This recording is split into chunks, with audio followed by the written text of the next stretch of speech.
श्रवण कर श्लोक नंबर हम कल श्रवण किया 7। प्रश्न है नारद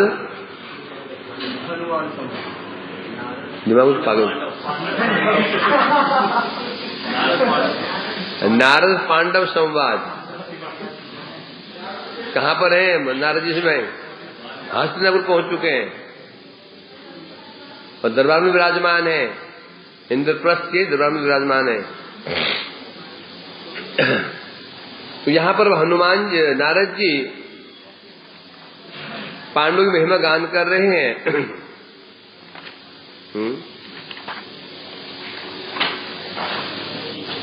कहा था उन्होंने, नारद जी ने, इस संसार में यदि कोई सबसे भाग्यवान है तो बुरी भाग्य आप ही है, क्योंकि भगवान जो अव्यक्त है अर्थात अवांग मनुष्य गोचर है, वो भगवान साक्षात रूप में आपके समक्ष कैसे रहते हैं? इष्ट देव के रूप में रहते हैं और बंधु के रूप में रहते हैं, गुरु रूप में रहते हैं, बंधु के रूप में रहते हैं, मेरे भाई के रूप में रहते हैं, सारथी के रूप में रहते हैं और सेवक के रूप में रहते हैं।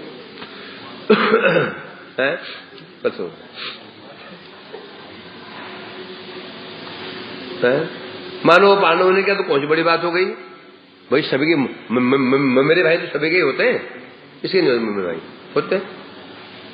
किसने हमारे मेरे भाई बन गए तो इसमें कौन सी बड़ी बात हो गई भाई? हर राजा के पास एक सारथी भी होता है, सारथी बन गए, कौन सी बड़ी बात हो गई? दूध तो हर कोई भेजता है, दूत है तो कौन सी बड़ी बात हो गई? सबके पास दूत होते हैं, सारथी भी होते हैं, मेरे भाई भी होते हैं, बंधु भी होते हैं, गुरु भी होते हैं, ईष्टदेव भी होते हैं। तो कृष्ण हमारे हैं तो कौन सी बड़ी बात हो गई? तब बता रहे हैं सबके सारथी सबके दूत सामान्य व्यक्ति होते हैं। आपके दूत जो बना हुआ है, सारथी बने हैं, वही सामान्य ने कौन है? यो ब्रह्म रुद्रादि समाधि दुर्लभो वेदोक्ति तात्पर्य विशेष गोचर श्रीमान नृसिंह किल वामनश्च श्री राघवेंद्रो अपि यदंश रूप। कह रहे युधिष्ठिर महाराज जी, आश्चर्य का विषय यह है, विशेषता यह है कृष्ण की, कृष्ण को सामान्य मनुष्य नहीं है। किसी का दूत होता है सामान्य मनुष्य, भाई होता है सामान्य मनुष्य, गुरु होता है सामान्य मनुष्य। आपके जो ये इतने जो संबंधी जो आपका जो है कृष्ण है, कौन है? ब्रह्म रुद्र आदि समाधि दुर्लभो। ब्रह्मा रुद्र आदि समाधि में जिनका दर्शन नहीं कर पाते, साक्षात तो समाधि में, मतलब समाधि में हृदय में दर्शन कर पाते, समाधि लगाया, समाधि में दर्शन नहीं कर पाते हैं। यहाँ बोल दिया क्या? न तव न खराग्र मरीच्यम यदि भी समाधिस्तु विधि पश्यति। सबसे प्रथम और सबसे बड़े तपस्वी कौन है? ब्रह्मा जी। वो ब्रह्मा भी समाधि के द्वारा, आपका स्वरूप तो बहुत दूर की बात है, वो स्वरूप का चरण भी बहुत दूर की बात है, चरण का नाखून बहुत दूर की बात है, नाखून का अग्रभाग भी नहीं, अग्रभाग जो ज्योति है ना, जो ज्योति निकल रही ज्योति, कोई ज्योति का दर्शन नहीं कर पाते हैं। इसलिए कहते हैं समाधि में भी ब्रह्मा शिव आदि जिनका दर्शन नहीं कर पाते हैं, वेदोक्त तात्पर्य विशेष गोचर है। और क्या बता रहे हैं? वेद आदि के द्वारा भी जो गोचर नहीं है, और विशेष रूप से जो श्रीमान नृसिंह, वामन देव, राघवेंद्र, राम आदि सब जिनके अंश हैं। क्या बता रहे हैं? तो देवकी नंदन जो आपके साथ जो घूम रहे हैं, ये देवकी नंदन कृष्ण है। श्रीमान क्या कौन है? वो श्रीमान अर्थात नृसिंह भगवान, वामन देव, राघवेंद्र मैंने श्री राम आदि जितने अवतार हैं जिनके अंश मात्र हैं, तो वो ऐसे भगवान आपके ये सब संबंधी बने हुए हैं। ये है आश्चर्य का विषय। ठीक है, मैं कह रहे मानो पांडवों ने आपत्ति की, क्या आपत्ति की? हमारे प्रिय इष्ट आदि होने पर भी वे दुर्लभ परब्रह्म स्वरूप है, तो अब हमारी वंदना क्यों कर रहे हैं? यदि कृष्ण हमारे प्रिय इष्ट आदि है होने पर भी वो कौन है? दुर्लभ परब्रह्म स्वरूप है। तो हमारे हम तो सामान्य मनुष्य हैं, हम सामान्य मनुष्य हैं, हमारे घरों में आकर वास क्यों करेंगे वो? तो इससे तो ये लगता है कि आप हमारी अतिस्तुति कर रहे हैं। हम सामान्य मनुष्य हैं और जिनकी बात कर रहे हैं आपके अनुसार और परब्रह्म में, और परब्रह्म यदि है तो हमारे जैसे सामान्य मनुष्य के घरों में आकर के वो वास क्यों करेंगे? अर्थात आप जो आप क्या कर रहे हैं, ये अतिस्तुति। अतिस्तुति क्या होती है? निंदा के समान होती है। निंदा तो भी खराब नहीं लगती, अतिस्तुति उतनी खराब लगती है। समझे क्या? नहीं, तू मूर्ख है बोल दिया जाए, इतना खराब नहीं लगेगा। भरी सभा में बोल दिया जाए, ये देखो ये हमारे बड़े पंडित जी हैं। एक ऐसे व्यक्ति को जो कुछ आता जाता नहीं, सबके सामने बोल देगा ये हमारे मठ के ये हमारे विद्वान पंडित जी हमारे। मूर्ख बोल दे, बुरा नहीं लगेगा उसको? बुरा कब लगेगा? ये और निंदा से भी अधिक कष्टदायी हो जाती हो, क्योंकि उपाधि व्याधि के समान होती है। अब कोई मठ में आया और मैंने ऐसे बोल दिया, ये जानते हैं हमारे पंडित जी हैं, मैं चला गया।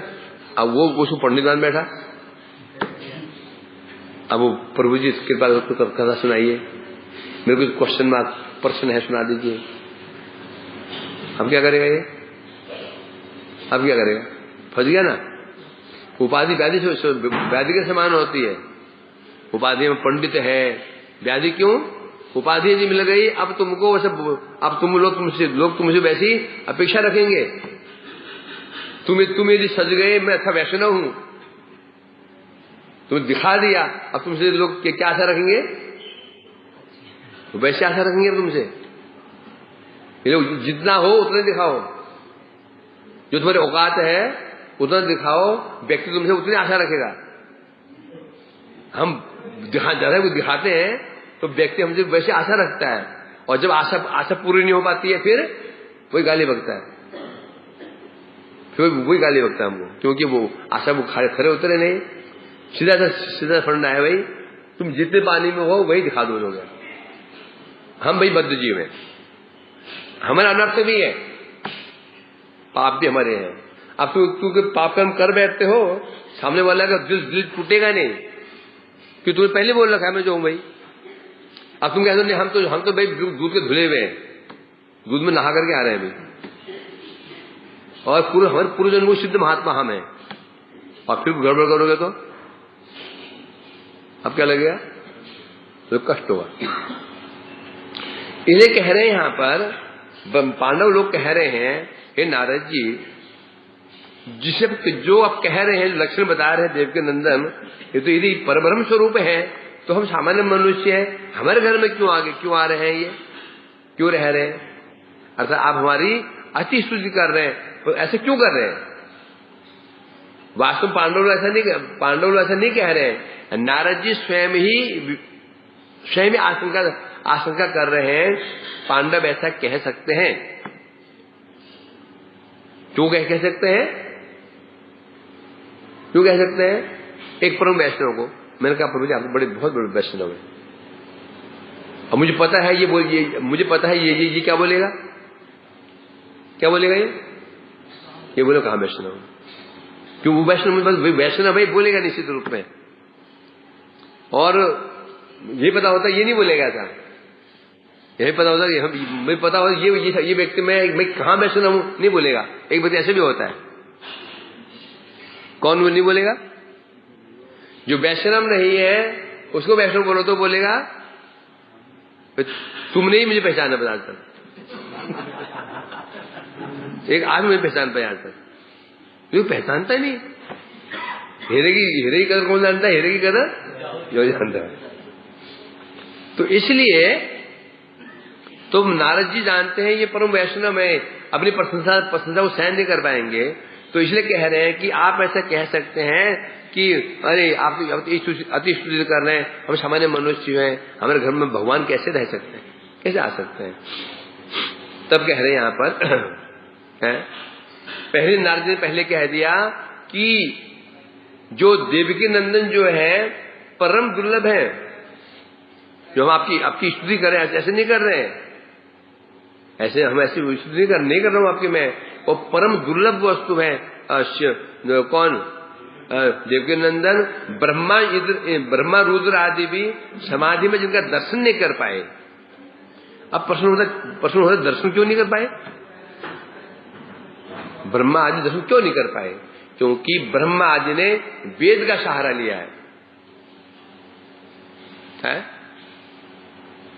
श्रुतिम अपरे स्मृतिम अपरे भारत मन्ये अन्य तो भवभीता अहम तो नंदम बन्ने यशालिंदे परब्रह्म। ये भक्त कह रहा है श्रुतिम अपरे, किसी ज्ञानियों ने संसार से भयभीत होकर के, माया से भयभीत होकर के बचने के लिए, संसार से पार होने के लिए श्रुतियों का आश्रय लिया। स्मृतिम अपरे, कुछ लोगों ने, कर्मकांडियों ने स्मृति शास्त्रों का आश्रय लिया। भारत मन्य, और कुछ लोगों ने महाभारत आदि जो इतिहास है, रामायण, उनका आश्रय लिया अपने कल्याण के लिए। अहम तो नंदम बंदे, मैं तो भैया नंद महाराज की वंदना करता हूं। ना मुझे श्रुति से मतलब है, ना स्मृति से मतलब है, ना महाभारत से मतलब है, ना गीता से मतलब है, कोई मतलब नहीं है। बोला क्यों? नंदम बंदे क्यों? यश आलिंदे परम ब्रह्म, जिनका आलिंद मैंने प्रांगण में, आंगन में कौन खेल रहा है?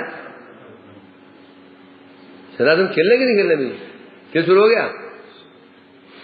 किस का दिख रहा है अभी शुरू हुआ कि नहीं खेल?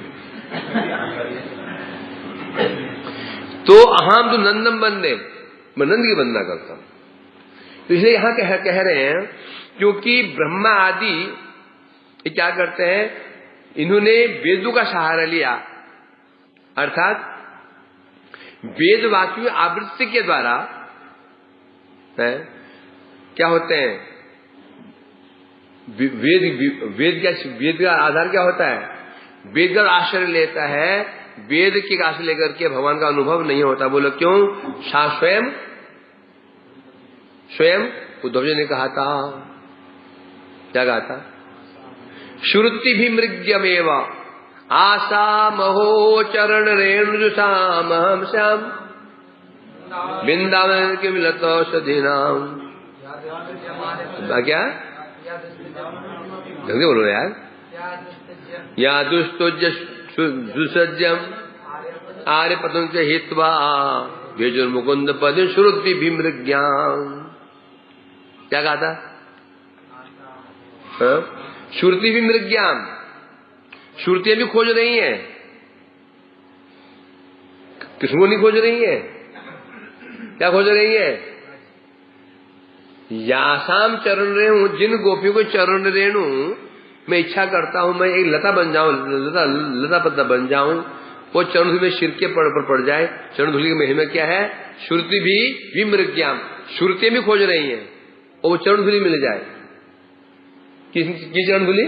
गोपियों को। अब गोपियों महिमा क्या है? गोपी महिमा क्या है? और गोपियां जिनकी उपासिका है, कौन? कृष्ण। तो कृष्ण कैसे होंगे? अर्थात वेद भी कृष्ण को खोज रहे हैं, बेटा उनको प्राप्त उनको भी नहीं हुए, और ब्रह्मादि वेदों का सहारा लेते हैं। ले बता रहे हैं यहां पर साक्षात रूप में वेदों के द्वारा भी अगोचर है, वेद भी अभी तक प्रभु दर्शन नहीं कर पाए। अब जो वेद का सहारा किसने लिया? ब्रह्मा ने लिया। जब वेद के अगोचर ही है, और ब्रह्मा किस प्रकार से वेदों के सहारे से भगवान को दर्शन कर सकते हैं? हम जिसका हमने सहारा लिया, यदि वही असमर्थ है तो कैसे हो सकता है? एक अंधे ने अन्य अंधे का आश्रय लिया, अपने गंतव्य कैसे जा सकता है? जब वेद स्वयं ही अभी क्या खोज नहीं पाए हैं, तो ब्रह्मा जी वेदों का सहारा लिया। इसलिए बता रहे हैं साक्षात वेदों के भी अगोचर हैं। अर्थात देवी के नंदन श्री कृष्ण क्या है? सच्चिदानंद घन स्वरूप है। अर्थात जो कृष्ण है वेदों के विषय नहीं है। वेदों का विषय वास्तव में क्या है? वेदों का विषय वास्तव में ब्रह्म है। क्या है? ब्रह्म। और ब्रह्म क्या होता है? केवल चित्त मात्र भगवान है। सत चित्त आनंद, सत मने आकृति आकार, चित्त मने ज्ञान, आनंद मने आनंद। भगवान कौन है? सत चित्त आनंद। उनका आकार भी है, उनका ज्ञान भी है, उनमें आनंद भी है। तीन गुण युक्त कहते हैं सच्चिदानंद घन भगवान। परंतु जो ब्रह्म है वो क्यों चित्त मात्र है। चित्त का मन क्या लिया था? ज्ञान। केवल ज्ञान स्वरूप है, और ज्ञान का आकार नहीं होता। तो वेदों के द्वारा क्या होगा? ब्रह्म का अनुभव किया जा सकता है, ब्रह्म, परंतु साक्षात नहीं। साक्षात का अर्थ क्या होता है? साक्षात में क्या होता है? स अक्ष, अक्ष माने आंख, आंख के सामने जो साक्षात होता है, अक्ष माने क्या होता है? आंख होता है ना। स माने आंख से जिसका संयोग हो रहा हो, ये दंड है, हमारे आंख का संयोग हो रहा है, तो साक्षात हमारे सामने है। तो यहां कह रहे तो ब्रह्म जो है वेदों का प्रतिपाद्य विषय वास्तव में कौन है? यद्यपि वेद का प्रतिपाद्य विषय भगवान ही है, परंतु वास्तव में, परंतु होने पर भी बाह्य रूप में वेद का क्या अर्थ होता है? वेद को क्या किया जाता है? ब्रह्म का अनुभव किया जाता है। इसलिए कहा क्या? श्रुति में अपरे स्वाभाविक रूप में यदि वेद पढ़ोगे तो उससे क्या पता चलेगा? ज्ञान, निर्विशेष ब्रह्म ज्ञान का ही उसका अर्थ किया जाता है। मायावादी लोग, ज्ञानी लोग वेद का अर्थ लेते हैं, निर्विशेष ब्रह्म ज्ञान को ही स्थापित करते हैं वेद के द्वारा। वेद में भक्ति जरूर है, परंतु भक्ति स्पष्ट नहीं है। यदि वेद का आधार क्या है? भक्ति। वेद का आधार भक्ति, वेद का आधार, वेद का तात्पर्य ये भक्ति। वेदयति धर्मं ब्रह्मं च, यदि वेद जो भगवान को जनाता है और धर्म को जनाता है उसे वेद कहते हैं, परंतु प्रत्यक्ष नहीं है। वेद में भक्ति जो है गुप्त रूप से है। कैसे? जैसे दूध में घी कैसे रहता है? दूध का सार क्या है? घी है, परंतु दूध में घी है क्या? दिखता है? नहीं है ना। दूध कहां? घी कहां दिखाई पड़ रहा है उसमें? परंतु दूध का सार ही है घी। उसी प्रकार वेद का सार भगवान ही है, वेद का सार भक्ति ही है, परंतु यह दूध में घी प्रकाशित नहीं है, उसी पर वेद में भगवान और भक्ति स्पष्ट प्रकाशित नहीं है। तो बाह्य रूप में डॉक्टर बोलता है ना, घी मत खाना, दूध पीना, है ना, दूध पिया करो, घी मत खाया करो, बोलते ना डॉक्टर। घी से फैट हो जाओगे, दूध पियो, बोलते ना। अब बोले डॉक्टर साहब वो तो एक ही बात तो हो गई, हमने ये सुना कि दूध में घी होता है, अब उसे बहस करोगे उससे? हैं? वो करोगे है, परंतु दूध में घी जरूर है।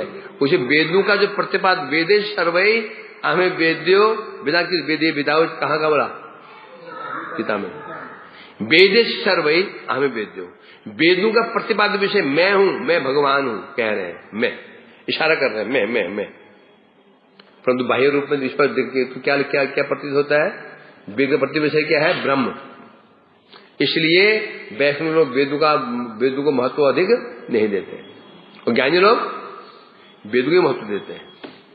तो इसे कह रहे हैं यहां पर, क्योंकि तो वेद है, वेद साक्षात जो वेद है, जो भगवान साक्षात वेदों के साक्षात वृत्ति गोचर नहीं है, अर्थात वेद के माध्यम से भगवान का साक्षात दर्शन नहीं होगा,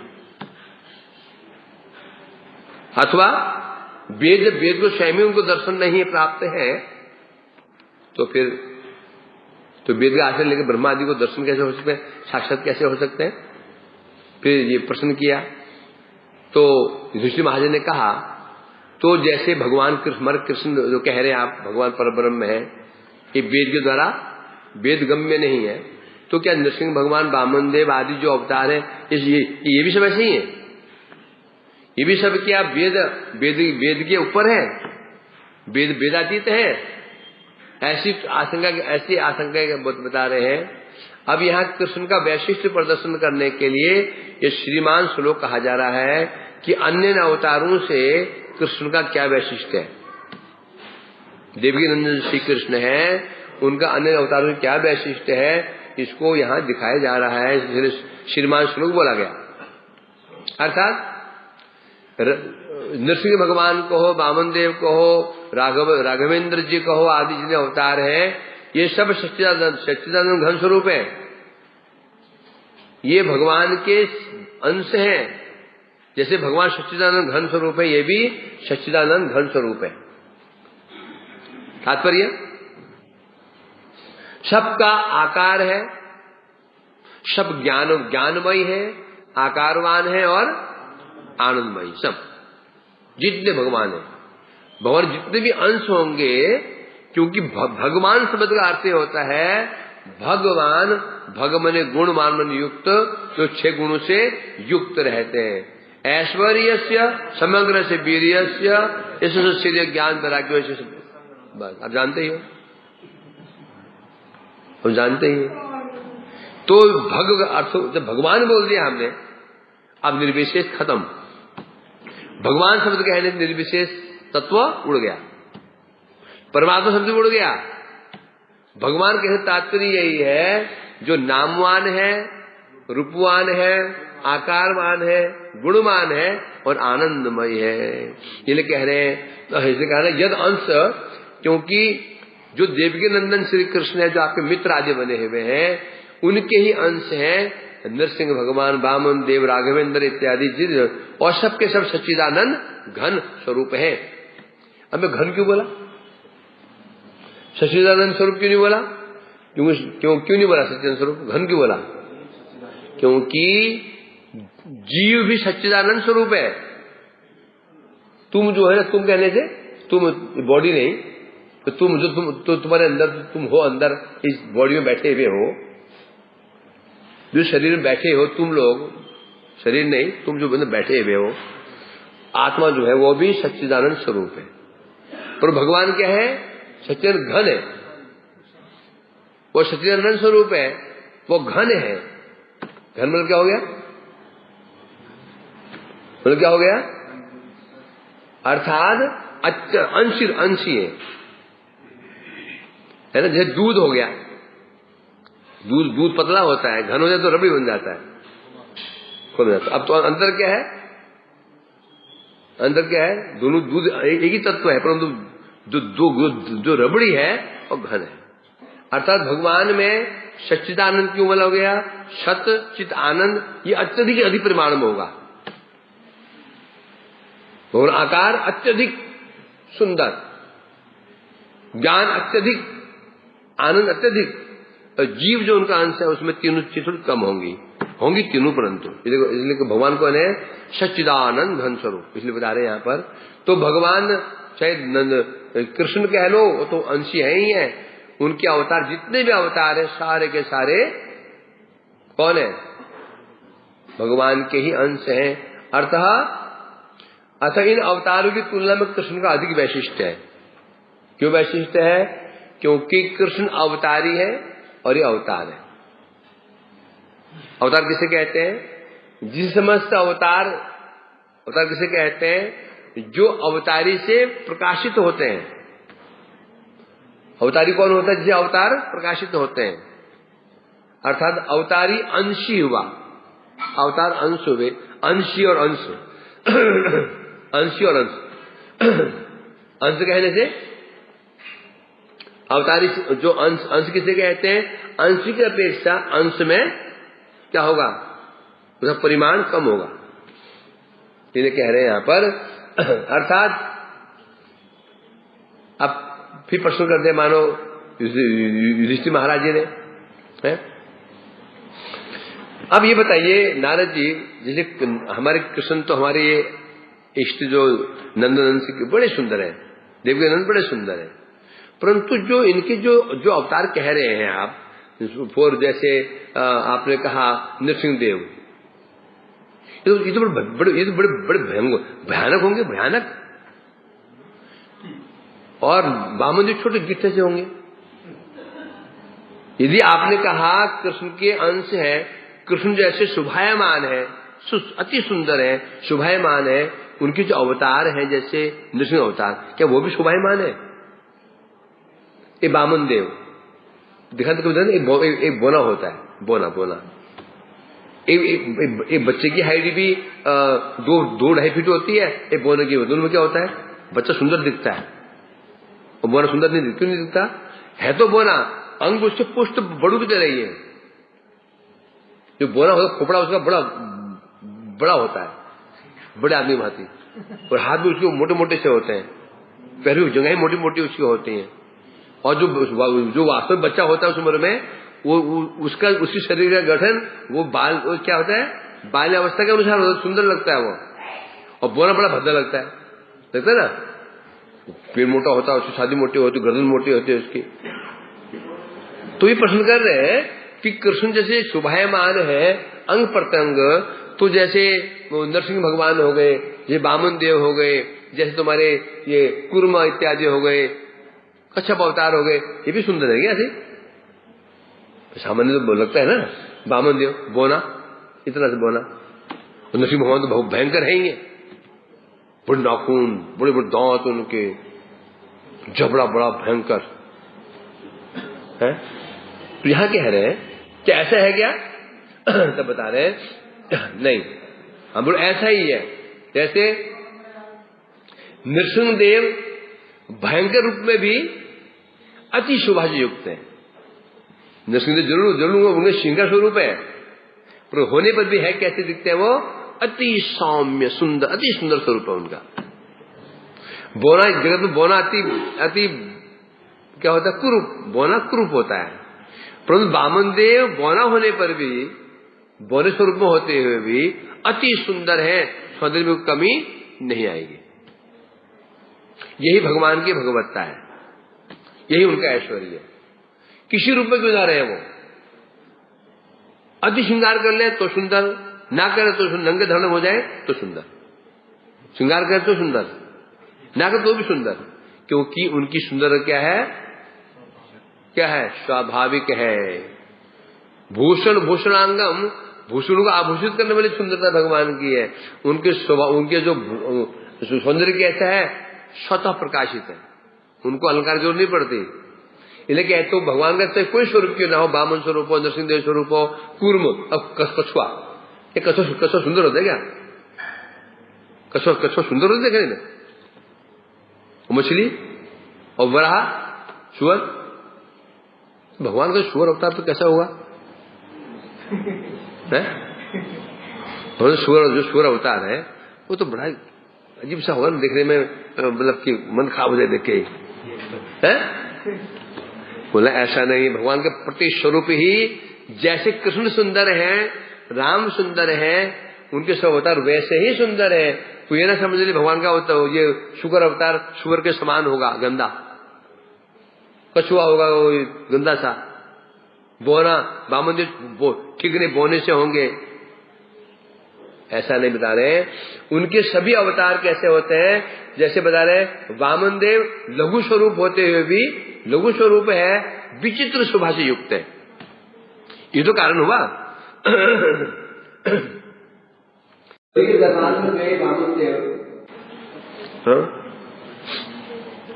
बामन देव, बामन, जिनकी हाइट केवल 52 अंगुली है, 4 दूनी 8, 8 दूनी 12, ऐसे कर दे 4 8 हो गए ना, 8 16, ऐसे 52 अंगुली, इतने से, ऐसे नहीं, ऐसे तो वो पहुंच जाएंगे ऊपर, बिल्डिंग पार कर जाएंगे, ऐसे ऐसे 52 अंगुली जी, 3 इंच हो गया है, ऐसे उंगलियां, ऐसे उंगलियां, कितना होगा वो 52 अंगुली, कितनी होगी यहाँ से, कितना होना चाहिए, ये लगभग ये आसपास होना चाहिए ना, इतना ही। तो इसमें इतना ही सुंदर, तो इसे जो बामन देव होने पर बता रहे हैं यहाँ पर अति सुंदर स्वरूप है उनका, कोई ना सोच ले रहे ऐसे होंगे, हाँ? तो इसलिए कह रहे हैं यहाँ पर, हाँ, जब वो पहुंचे थे, क्या गलत पागल है, क्या हुआ, खड़े बाप, वो पीछे साढ़ क्या बोला था, जब पहुंचे थे बलि के दरबार में लाइन लगी हुई थी, और बामन देव लाइन में नहीं लगे, उससे आगे बढ़ते चले आ रहे हैं, किसने रोका, जो पीछे बच्चे पीछे जा, बच्चे पीछे जा, नहीं कहा किसने, क्योंकि रूपी ना मोहक था, जहां से निकलते ना वही ब्राह्मण मुक्त हो जाता। नॉर्मली क्या होता है, लोग क्या कहते हैं, उसको पीछे पीछे करो, पीछे पीछे पीछे पीछे बोलते हैं ना लोगों को, बच्चों को तो पूछते नहीं बड़े लोग, बेटा पीछे बोल देते हैं, कोई पीछे क्यों नहीं किया उन्होंने, रूप इतना मोहक था कि जब बलि की दृष्टि पड़ी उनके ऊपर तो मुग्ध हो गए, देखते रहे इतना सुंदर रूप लावण्य, अंग प्रत्यंग अति सुष्ट अंग प्रत्यंग है, यज्ञ से खड़े हो गए, वो वहां पहुंच गए उनके पास में, सिद्ध हो जाता है उनका रूप क्या था, अद्भुत रूप था उनका बामन देव का। इसलिए कहते हैं अब नरसिंह भगवान, तात्पर्य क्या है, नरसिंह भगवान अपने भक्त प्रति वात्सल्य बसता, अपने भक्त प्रहलाद के प्रति भक्त वात्सल्य बसता क्या स्तंभ से, खंबे से प्रकट हुए थे, कौन, नरसिंह भगवान जी, और बामन देव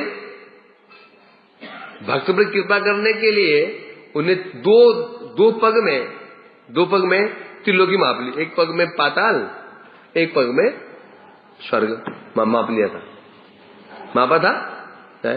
इस प्रकार उन्होंने बामन रूप धारण करते हुए भी जब मापने का समय आया तो त्रिविक्रम मूर्ति,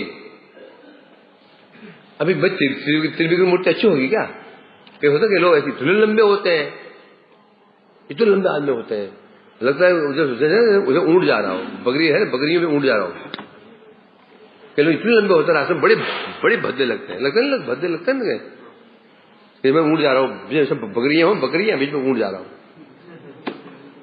तो विशाल स्वरूप, तो क्या ये स्वरूप सुंदर होगा क्या, बता रहे हैं यहां पर, हाँ बिल्कुल सुंदर होगा, इसलिए बता रहे हैं यहां पर, जैसे बामन देव ने दो पक्ष त्रिलोकी को माफ करके विश्वरूप के स्वरूप दर्शन कराए थे, किसको, बलि, राजा बलि को, उसी प्रकार से बता रहे हैं रामचंद्र भी देवकी नंदन के अंश अवतार हैं, राघवेंद्र जो राम जी हैं वो भी देवकी नंदन के अंश अवतार, वो भी उनका अंश ही है।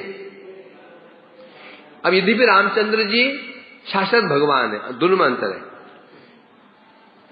राम जी और नरसिंह भगवान, इनको परावस्था अवतार कहते हैं, क्या कहते हैं, परावस्था अवतार, अन्य अवतार तो बहुत सारे हैं, 24 अवतार हैं, और भी कोई अवतार हैं, उनमें इनको परावस्था नरसिंह और राम की विशेष कुछ अन्य अवतारों से कुछ अधिक महिमा है। तो यहाँ कह रहे राम जी वो भी भगवान है, तथापि वो उन्होंने अपने अवतार में असीम ऐश्वर्य को प्रकाशित नहीं किया। राम जी ने, भगवान है वो भी, ऐश्वर्य को बहुत प्रकाशित नहीं किया उन्होंने, असीम को नहीं किया। कृष्ण ने असीम को प्रकाशित किया, कृष्ण ने असीम ऐश्वर्य प्रकाशित किया, क्या लक्षण है, राम ने नहीं किया, क्या लक्षण है, राम जी ने असीम ऐश्वर्य को प्रकाशित नहीं किया, कृष्ण ने असीम ऐश्वर्य प्रकाशित किया। कैसे समझ सकते हैं इसको, अतिक्रमण नहीं किया।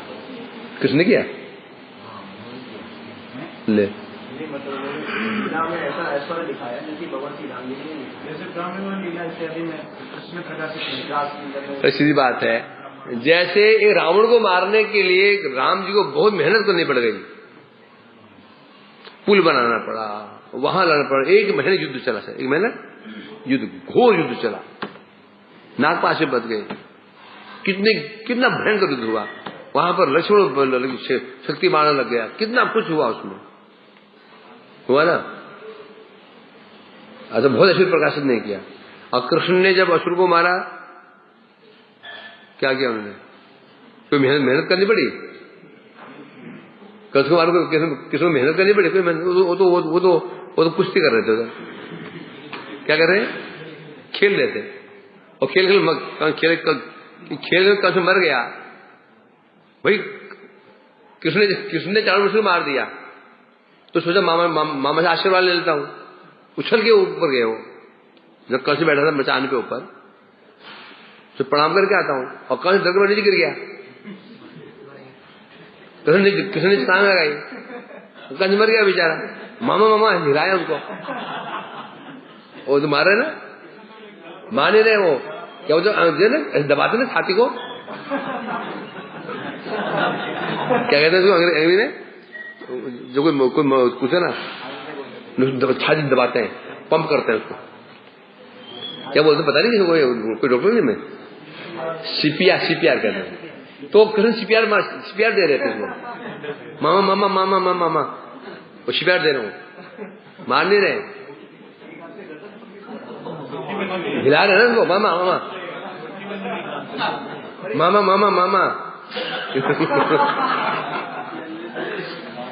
अब यार कहीं मर ही गया तो कृष्ण क्या दोष बताओ? पूतना भाई बच्ची को लेके चली गई और डर के मारे ये गर्दन पकड़ ली उनकी, कौन गई थी? पूतना गई थी ना, नहीं वो कितना मत गया ऊपर। अब जब बच्चा डरता ही है, इस गर्दन पकड़ ली बचने के लिए, तो गला घुट गया वो, तो कृष्ण दोस्त कहां से आया बताओ? पुत्र ने दूध पिलाया, किसको अच्छा लगा? तो दूध पी रहे थे, ना मारा, ना दांत काटा, दांत काटे, दांत भी नहीं काटा उन्होंने, तो वो प्रेम से दूध पी रहे थे ना। कोई कैसे कृष्ण ने हत्या कर दी? अर्थात यही असीम ऐश्वर्य प्रकाशित किया। कहीं भी कृष्ण को किसी भी लीला में बहुत परिश्रम नहीं करना पड़ा, समझे नहीं, कोई परिश्रम करना पड़ा। वो आ रहा था, वो क्या नाम, शंखचूर्ण आया गोपी को हरण करने के लिए आया ना, शंखचूर्ण कुंड पे होली के समय, दो उसका विनाश हंस तो कर दिया। तो इसलिए कह रहे राम भी भगवान ही है, तो शक्ति को उन्होंने प्रकाशित नहीं किया, असीम शक्ति प्रकाशित नहीं की। इसलिए कह रहे हैं यहां पर असल बात यह है, बता रहे हैं श्री कृष्ण सभी के अवतारी हैं, जितने भी अवतार हैं उनके अवतारी, अवतारी मतलब मूल है ना, अवतारी हैं। और फिर क्या बता रहे हैं, फिर विशेष बात क्या है, सर्वशक्तिमान होने के कारण स्वयं भगवान है, सर्वशक्तिमान है और सब भगवान। और क्या बता रहे हैं यहां पर, स्वयं भगवान है। कृष्ण कौन है? स्वयं भगवान। अर्थात कृष्ण को अपनी भगवत्ता प्रकाशित करने के लिए किसी की सहायता लेनी नहीं पड़ेगी, कृष्ण स्वतः भगवान है। राम आदि स्वतः भगवान नहीं है, समझेंगे नहीं। जैसे एक स्वतः सिद्ध होता है, 2 स्वसिद्ध होता है, 1 + 1 करना पड़ता है, 3 2 + 1 या 1 + 1 इसलिए कृष्ण कौन है? स्वतः सिद्ध। कौन कहा था ये? कौन कहा था ये चीज? मथुरा रमणी ने कहा था, गोप्य किमचरम यदम स्वरूपम लावण्य सारम अस्मोर्ध अनन्य सिद्धम। ये जो कृष्ण है कैसे है? असम ऊर्ध, असम अर्थात इसके समान कोई नहीं है, तो इससे ऊपर तो क्या हो जाएगा? एक बात कह दें तो सीधा सीधा अनन्य सिद्ध। इसका जो लावण्य है, रूप लावण्य है, अनन्य सिद्ध है, अर्थात किसी मोहताज नहीं है। कृष्ण कौन है? स्वप्रकाश। राम की सत्ता, वामन देव की सत्ता कृष्ण से है, और कृष्ण की सत्ता क्या है? स्वतः सिद्ध है। इसलिए कह रहे हैं यहां पर, अतः आदि परमाणु के द्वारा सिद्ध हो जाता है नरसिंहदेव, वामन देव, रामचंद्र जी के सेवक कर्मतः प्रहलाद, बलि महाराज, हनुमान से कृष्ण के सेवक। ये जो हम ग्रंथ पढ़ रहे हैं इसका विषय, मूल विषय क्या है? मूल विषय क्या है? सेवकों का तारतम्य, भक्तों का तारतम्य किसके आधार पर? सेव्य के आधार पर सेवक का तारतम्य। जैसे क्रमशः प्रहलाद जी क्या, नरसिंहदेव के भक्त कौन है? प्रहलाद जी।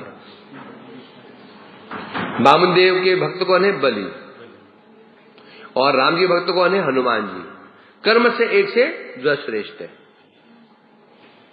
जो वैशिष्ट देखा गया। और फिर राम जी के बाद और पांडु किसके भक्त हैं? कृष्ण के। तो कर्मशः इसे कहते हैं सेव्य के आधार पर सेवक के तारतम्य अनुसार सेवकों का तारतम्य। और जो दूसरा खंड इसका वो क्या है? सेव्य के तारतम्य के अनुसार, सेव्य के तारतम्य से सेव्य के तारतम्य। इसमें भक्तों का वैशिष्ट है, उसमें भगवान के स्वरूप का वैशिष्ट है। सीधा तात्पर्य यही है। अतः अन्यवताराश्च यदंश लेशतो ब्रह्मादयश विभूतयो मता माया च यशिक्षण वर्तिनी दास जगत सृष्टि अवनंता कारणी। बता रहे अन्य अवताराश्च, अन्य कहने से वामन नृसिंह आदि छोड़ के जो अन्य जितने भी अवतार हैं, देवकी नंदनस्य अंश लेश, जितने भी अवतार, सभी अवतार हैं देवकी नंदन के अंश के लेश, अंश में नहीं है। अन्य कह रहे हैं, अन्य कहने से राम आदि को छोड़ करके, राम आदि को छोड़ करके जो अन्य कहने से जिनके अंश के लेश, उनका अंश कौन है? भगवान के अंश के अंश बताएंगे इसको, है ब्रह्मा आदि उनकी विभूतियां हैं, अर्थात और तीन बताया। जो अनन्य अवतार हैं देवकी नंदन के अंश के लेश मात्र हैं। ब्रह्मा आदि जो देवता लोग हैं भगवान की विभूतियां हैं। और जगत की जो यक्ष इक्षण वर्तमनी वर्तन दासी माया, माया कौन है? भगवान की यश इक्षण वर्तमनी, इक्षण वर्तनी, अर्थात सेवक कौन होता है? सेवक कौन होता है? सब समय अपने जो सेव्य होता है उनके अनुसार चलना। यश इक्षण वर्तमनी, अर्थात माया कौन है? इक्षण वर्तमनी, जिनकी दृष्टि से कार्य करती है। मालिक के जो नौकर होता है मालिक की दृष्टि से कार्य करता है। मालिक ने जो जैसे इक्षण किया वैसे करता है। तो माया भगवान की दासी है और क्या करती है? वर्तनी, अर्थात भगवान की आज्ञावर्तनी। भगवान माया भगवान की आज्ञावर्तनी दासी है। क्या करती है? जगत सृष्टि करती है, अवन पालन करती है, अंत नाश करती है। जगत तीन चीजें बताई। जगत तीन चीजें हैं। एक तो अवतार है, दूसरा विभूतियां हैं, ब्रह्मा आदि विभूतियां, इंद्र आगे बताएंगे विभूतियां हैं। तीसरी माया है कि नहीं है? तीन चीज जगत में है। एक तो भगवान के विभिन्न अवतार है, अवतार कहने से अवतार है। दूसरे विभूतियां, विभूतियां कौन? ब्रह्मा, इंद्र, चंद्र, वरुण, ये विभूतियां भगवान की है। तीसरा माया, माया देवी है। माया देवी कार्य क्या है? सृष्टि करना, रक्षा करना, पालन करना और संहार करना। तो यहां बता रहे ऐसे जो बता रहे हैं, ये कृष्ण की ये विशेषता है।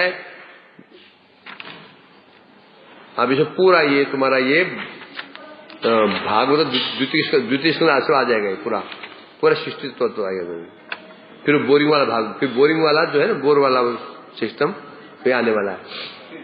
फिर आए पहले जब उन्होंने कहा अन्य अवतारा, अन्य कहने से मत्स्य कुर्म आदि जो अवतार हैं देवकी नंदन के अंश हैं। और पृथु आदि कौन है? अंशलेश, अंश के भी अंश है। जो मत्स्य कुर्म आदि है तो अवतार है, ये कौन है? ये अंशा अवतार है। कौन है? स्वांश। ये स्वांश, जो स्वांश कहते हैं, स्वांश उसे कहते हैं जो सीधे सीधे भगवान से प्रकाशित है, जिनमें भगवान में कोई भेद नहीं होगा। परंतु अंश के अंश, उनसे हम कहते हैं क्या क्या कौन सा अवतार कहते हैं उनको? शक्त्यावेश अवतार कहा जाता है। शक्त्यावेश अवतार, जिनमें भगवान की शक्ति का कुछ अंश प्रवेश कर जाता है और वो भगवत स्वरूप कार्य करते थे, उसे कहते हैं। इन्हें बता रहे हैं पृथु आदि कौन है? अंशु के भी अंश है। राम, नरसिंह, कुर्म, तो भगवान की सीधा अवतार है, उनके स्वांश है। परंतु पृथु इत्यादि कौन है?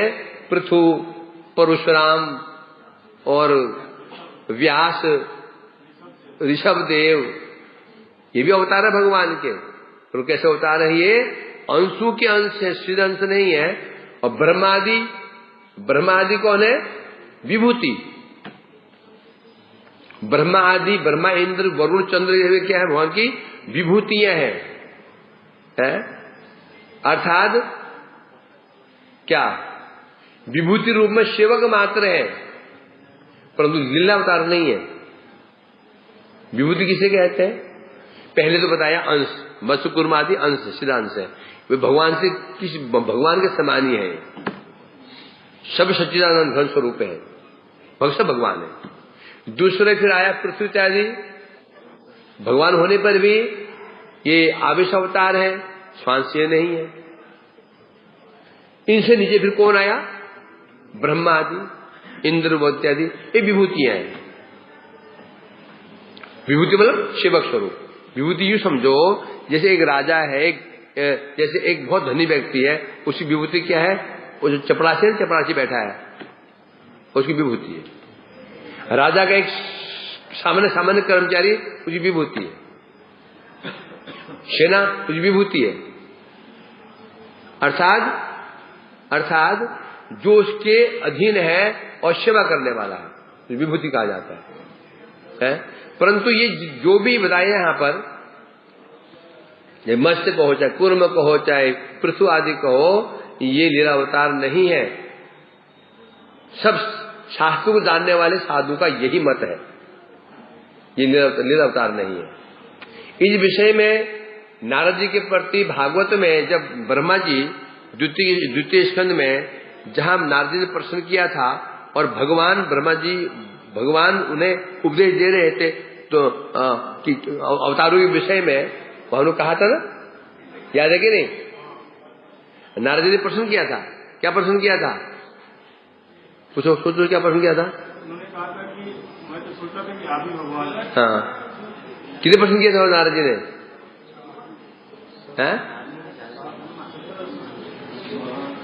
नौ प्रश्न किए। हाँ, 9 प्रश्न किया था। याद है कि नहीं? नहीं है तो कल करके आना। सर 9 प्रश्न किए थे, ठीक है ना? मुझे याद नहीं हो, कल याद करके आना। तो वही आ रहा है।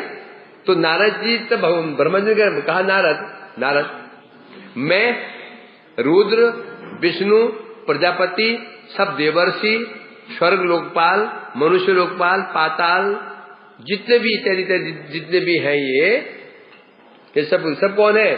भगवान की विभूतियां हैं, अवतार तत्व हैं। किंतु जो कृष्ण है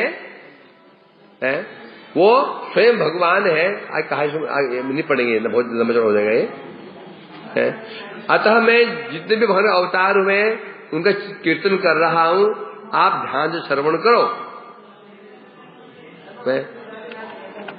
बहुत कुछ कहा उन्होंने, बहुत कुछ कहा। फिर हो गए होते हो गया, जान बची जान बच गई। मैं सोच रहा था हो गया। हरे कृष्णा